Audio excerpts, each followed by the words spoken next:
China, there's a saying that if you want to get rich, you first need to build a road.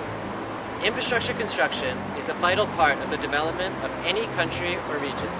The Asian Infrastructure Investment Bank, or AIIB, is a multidisciplinary international financial institution initiated by China.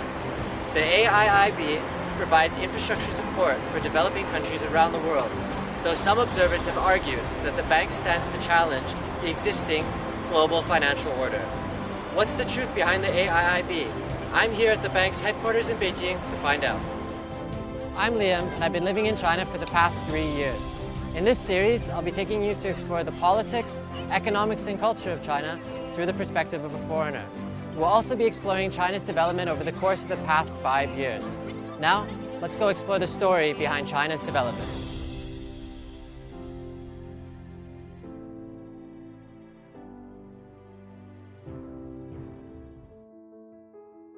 So the first thing that I want to ask you is just basically what are the ideas or concepts behind the founding of the AIIB? See, when AIIB was founded for two reasons. One, Asia is a highly populated country, region. 2/3 of the population, but 1/3 of the income. So there was a great need for the infrastructure development. There was no electricity, there was no roads connecting people, there is no good transport, there is no good port to improve the international trade. And secondly, China during the last 30 years enabled to lift 500 million people out of poverty line through infrastructure development. And China has proved by investing in infrastructure, people will get wealth, people will get prosperity, and people can come out of poverty line.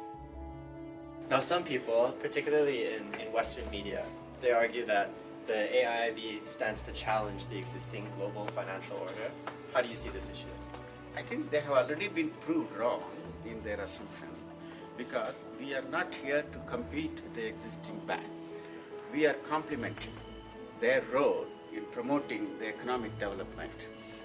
For example, we have signed a cooperation agreement with the leading multilateral development banks.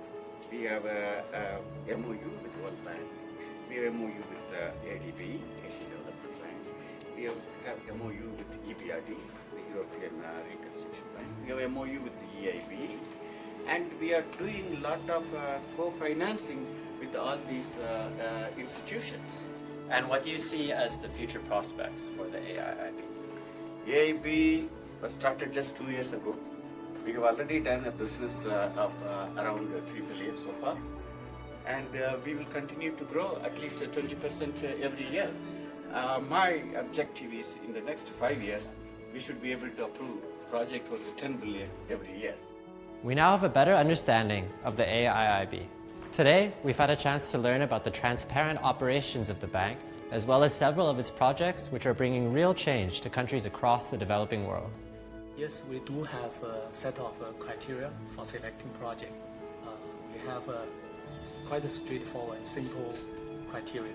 Basically, two sets of questions. The first set of questions is about whether it is the right project for us to do. We would ask whether the project supported the country's priority, whether the project is aligned with the government strategy.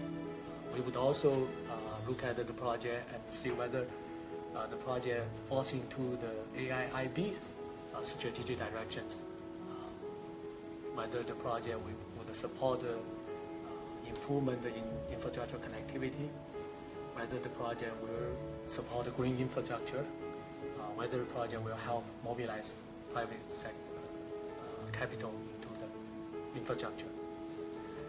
The second set of questions are related to the project during preparation and implementation, whether we can do the right project right.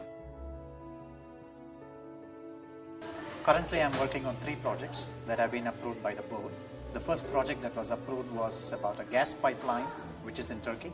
It takes gas from the Caspian Sea in Azerbaijan all the way to Italy through Turkey. So that is our first project. And the second project is about providing electricity to all the residents of one state in India called AP. The project is called 24/7 Power for All.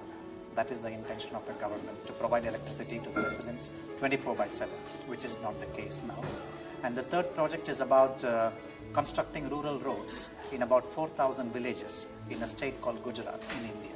So these are the three projects that I'm working on. And what's the status of those projects so far? The project in Turkey is under construction, and the project in Gujarat, the rural roads project, has also started the construction. But the electricity project in AP, the construction phase has not started. It is still in procurement status now. I would say at this stage in our bank, we are a young bank, and the projects have just started. Say, for example, in Gujarat project, in the rural roads project, we are having an innovative software with which we can monitor the status even sitting here in Beijing. We help the client develop that software. I think we will be using this kind of software in the projects to come in the future.